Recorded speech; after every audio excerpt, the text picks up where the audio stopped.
বছরের প্রথম দিনই এক অশানি সংকেত পেলেন নবনির্বাচিত মার্কিন প্রেসিডেন্ট ডোনাল্ড ট্রাম্প। আমেরিকার লাস ভেগাসে তার ট্রাম্প ইন্টারন্যাশনাল হোটেলের সামনে একটি টেসলা কোম্পানির সাইবার ট্রাকে বিস্ফোরণ হয়েছে। বুধবারের এই বিস্ফোরণে একজন নিহত ও 7 জন আহত হয়েছেন। বার্তা সংস্থা রয়টার্স বলছে, প্রাথমিকভাবে জানা যাচ্ছে এই সাইবার ট্রাকে বাজি থাকতে পারে।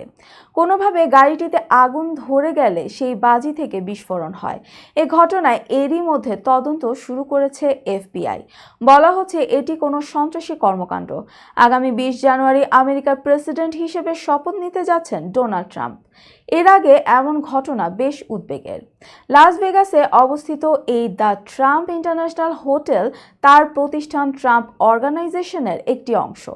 আর এর সামনে বিস্ফোরণ হওয়া গাড়িটি ট্রাম্পের প্রচারে মুখ্য ভূমিকা পালন করা ইলন মাস্কের প্রতিষ্ঠান টেসলার।